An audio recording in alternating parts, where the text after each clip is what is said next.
All right, welcome back to the Book Nook. Today we're taking a deep dive into Mastering Technical Sales, the Sales Engineer's Handbook by John Kerr. Handbook, yeah. And, we chose this one because we know you're looking for those, really practical insights that you can actually put into action. Yeah, like right away. Like today. Yeah, yeah. So that's our mission for this deep dive. Yeah. To find the most immediately useful advice from this book so that no matter what you're doing, if you're walking into a critical meeting, if you're just trying to understand the whole sales process better, or if you just want to improve your skills, period. Yeah, no theories today. Just that practical stuff, those aha moments. Those aha moments. Yeah, like those things that you can actually apply. Yeah. And the strategies, the actual things you can do starting now. Yeah. So think of this as a shortcut. Like, we're giving you a cheat sheet for all the winning strategies in this book to save you some time, but also to really, build your confidence and keep you informed. So right out of the gate, this book dives into the whole enterprise sales cycle. Okay. And it takes us from market definition to post-sales support. The whole thing, wow. The whole 9 yards, yeah. And it makes this really interesting point. It says, as a sales engineer, you probably feel like most of your work happens in the middle of the cycle. Right. Makes sense. But it's actually when you engage throughout the entire cycle that you can really make a difference. That's interesting. So what the book does is it breaks down the kinds of things you could be doing in each stage. It's not just about being there. It's understanding, what's expected of you, and then matching your work to that and really making those key contributions that are going to move things forward. Yeah, because it's not just about the internal sales process. It's about the customer's journey. And those aren't always the same thing. No, they're different timelines, different factors driving them. So, yeah, you have to be aware of both. So what you can do right now is take your own company's sales process and really define the stages. Where are you having the most impact right now? And then push yourself a little and think about where could you be more involved? Could you get into those business value discovery conversations earlier? Yeah. Really shape the understanding of what the customer needs. Like from the very beginning. From the get-go. Yeah. Or maybe later in the, customer engagement stage. Right. Build those really strong long-term relationships. Absolutely. The book's argument is that this wider involvement is becoming really, really important. It is. Yeah, and this brings up a good point for both, the new SEs, the folks who are new to the role, and those who are more experienced. Right. So if you're just starting out, the book has this, sensible suggestion that you focus on how the sales process in your company really works, on the ground, not just the flow charts and diagrams. Yeah, the reality. Exactly. It recommends you watch experienced sales, observe them, even connect with the partners, the support people, just to get a complete picture. Right. Yeah. Now, if you've been around a while, a good tip from the book is to track your time. Yeah. Where are you spending your hours? And does that match where you think you should be focused and where you think you add the most value? They even go as far as suggesting shadowing salespeople. Oh, wow. Especially in those early stages, the lead generation, and then, later during the negotiations. Because it's all about understanding what they go through, their perspective. And that can make you a better partner. A much better partner. Yeah, exactly. Okay, so let's talk about something super practical. Lead qualification. Yeah, this is a big one. Huge. And the book emphasizes how important it is to be, really strict with this.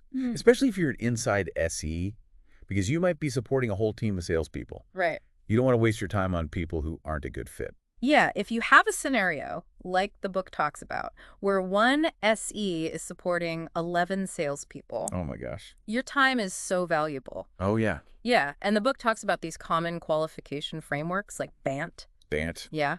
Budget, authority, needs, timing. So does the prospect have the money?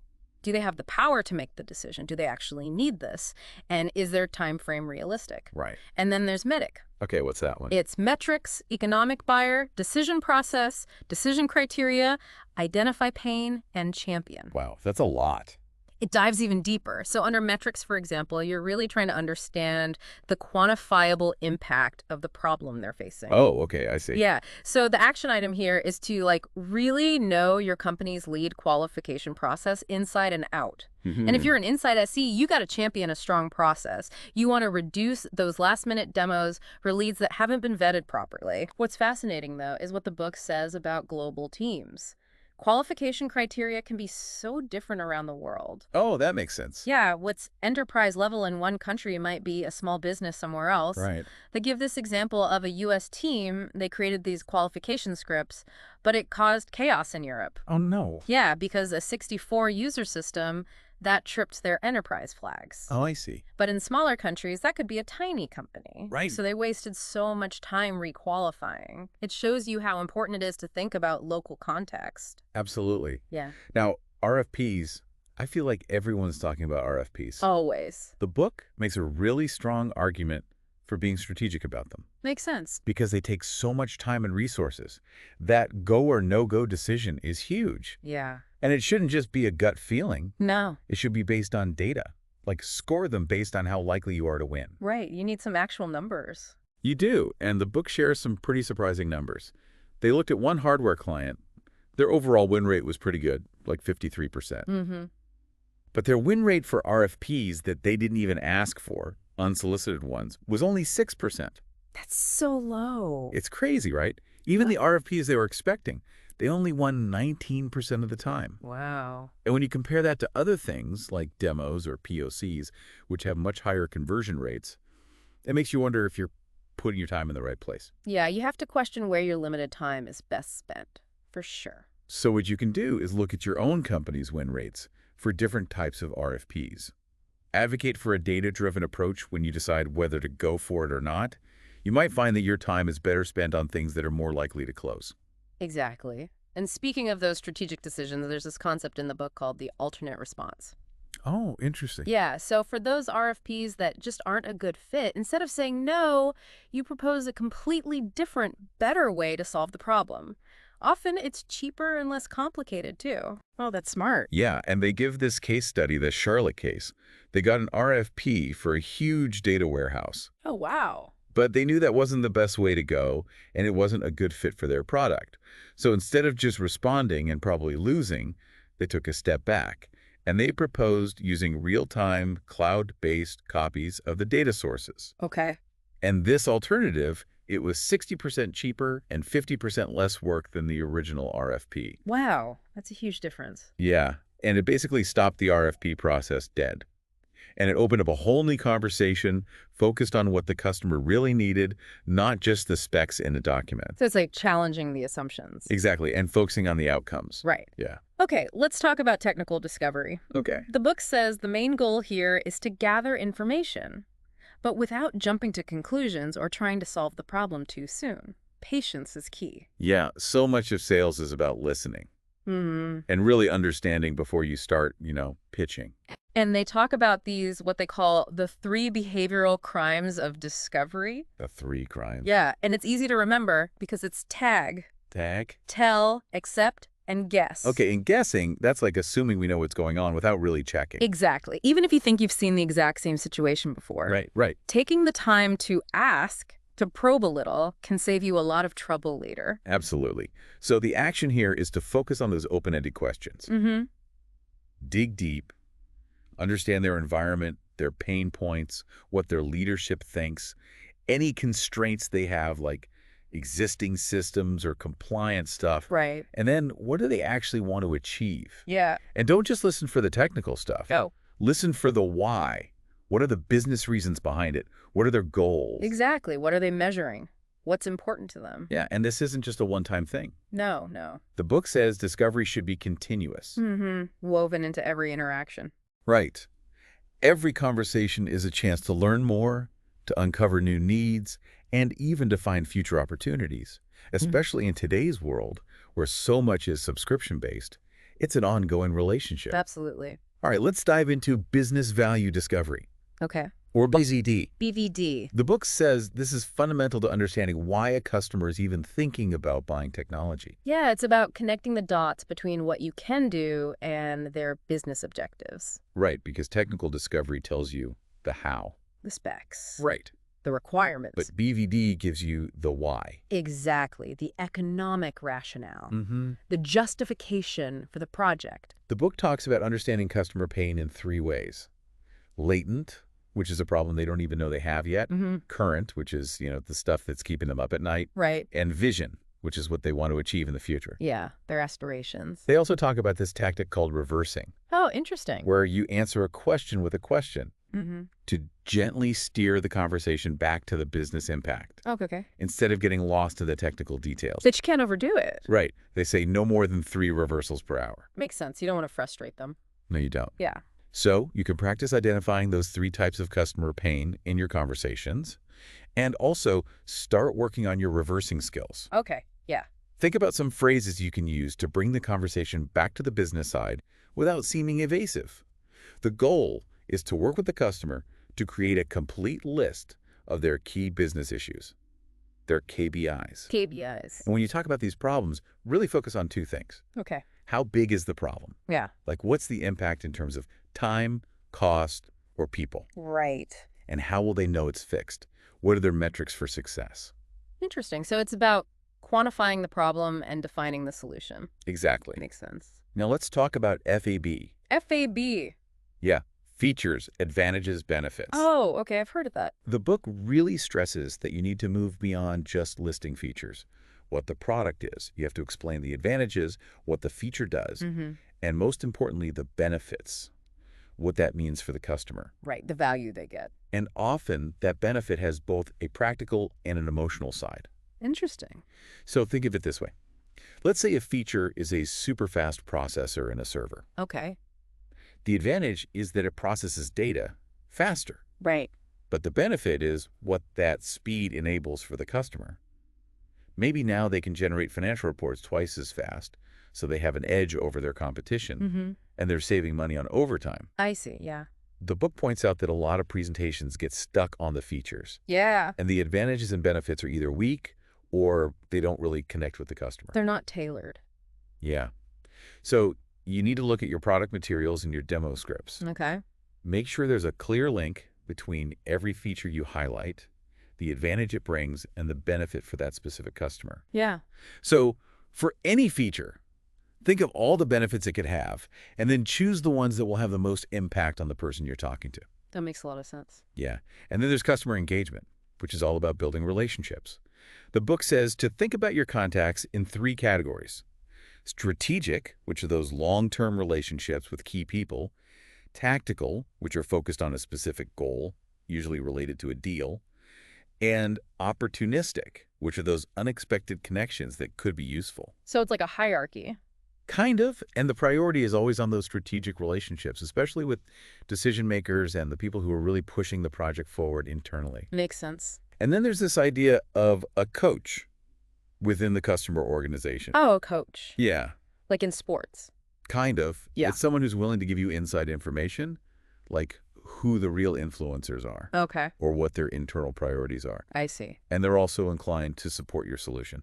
Oh, that's valuable. Very valuable.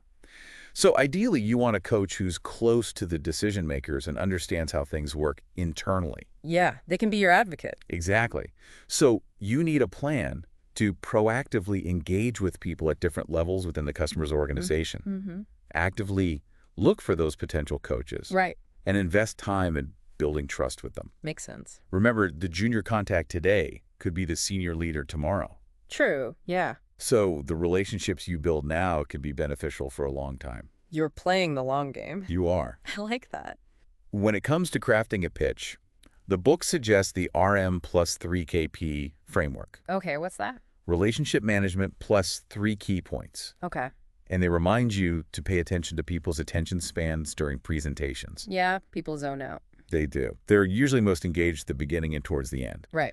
So for each of those 3 key points you want to make, they say to first solidify your solution and your proof points before you even start thinking about slides. Right. Brainstorm as many supporting ideas as you can, Yeah. like concise phrases, trigger words, data, customer stories, and then organize them, focusing on the 3 that will make the biggest impact and stick in their minds. So it's about being really selective. You are. Yeah. When it comes to delivery, they say your nonverbal cues are just as important as what you say. Oh, yeah. Body language. Things like your appearance, your gestures, your eye contact, and then, of course, your verbal skills. Varying your pace, your pitch, using pauses, Showing enthusiasm. Yeah, so it's not just what you say, it's how you say it. Exactly. Right. They also suggest bringing in some novel information. Oh, okay. Maybe challenge the status quo a little bit if it makes sense. Yeah. And use humor, but carefully, and only if it's appropriate. Yeah, you got to read the room. So when you're preparing a presentation, always know what you want to achieve with your relationship management. Oh. And what are the 3 key points you want them to walk away with? Mm-hmm. Practice your delivery. Yeah. Pay attention to your body language and your vocal variety. Mm-hmm. And think about starting with the dessert. The dessert. Yeah. Yeah. The end result, the big benefit, Mm-hmm. that hooks them right away. I like that, yeah. Yeah, start with the wow factor. Yeah, and then you can back it up. Makes sense. Now, demos. The heart of it all. The book really emphasizes having a clear agenda and sending it to the customer at least 24 hours beforehand. So they can prepare. Yeah, and they suggest creating a demo GPS roadmap. Oh, interesting. It's a visual guide that shows the flow of your demo. Like a map. Like a map. Think of your demo as a journey. You have a starting point, a destination, and a route. Okay, I see, yeah. So this roadmap helps the customer understand where you're going. Keeps them engaged. Sets expectations. They say to number each segment, connect them with arrows, and keep it short, like a page or 2. They also talk about this minutes, screens, clicks ratio. Oh, what's that? You want to minimize the number of screens and clicks you do per minute Okay. to make the demo smoother, more engaging, and less overwhelming. So it's about pacing. It is. So create standard demo agendas for different types of clients and industries. Experiment with making those GPS roadmaps. Okay. And always remember to use language that your audience understands. Absolutely. What works for a business person might not work for a technical person. Oh, you got to tailor it. Speaking of which, virtual demos are everywhere now. Yeah, they're the norm. And the book points out that there are some benefits. It's easier for people to attend no matter where they are. Right, no travel required. And you have all your materials right there. Yeah, readily accessible. And they strongly recommend recording your virtual demos. Oh, okay. With permission, of course. Right, of course. Or at least do a dry run and record that. And then you can analyze it. See how much you're talking versus how much the customer is engaged. That's smart. And pay attention to how often you're saying your company or product names. Yeah. You want to focus on the customer's benefits, not your sales pitch. Yeah, it's about their needs. It is. So a big thing for virtual environments is to use virtual whiteboarding. Oh, yeah, that's a good one. It's a great visual selling tool. Practice explaining what you're doing as you're drawing. Okay. You can even create standard whiteboard templates for common scenarios. Like a library of visuals? Exactly. And when you're presenting virtually, not just demoing, make sure your video is on. Right, for that personal connection. Yeah, and pay attention to your posture and your vocal control. You want to project confidence and clarity. Absolutely. Now, storytelling. Okay. It's such a powerful tool in sales, but the book says it's more than just marketing. Oh, and interesting. It's about sharing knowledge, making complex things concrete, and making sure people remember what you said. Yeah, stories are memorable. They are. And they introduced this Pixar 7-step story spine. Okay, what's that? It's a framework for building a good story. Yeah. You start by establishing the character, then their problem, what they want, what happens along the way, the complication, the resolution, and the final outcome or lesson learned. Oh, I see, like a classic story arc. Exactly. Yeah. So look for opportunities to tell customer success stories. The book even gives you a format for it. Really? Yeah, it's called the Conversational Customer Reference Story Format. Okay. It goes through the situation, the issue, the reason for the issue, the customer's vision, the solution, the result, and the model of the story. Wow, very thorough. It is.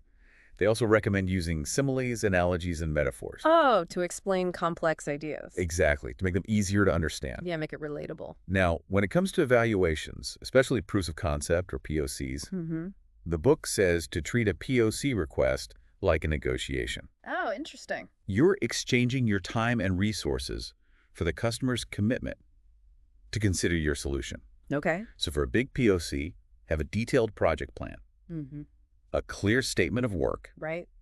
and very specific success criteria. Yeah, everyone needs to be on the same page. And before you commit serious resources, get the executives on board. Yeah, make sure they're supporting it. So you always need to understand why they're asking for a POC.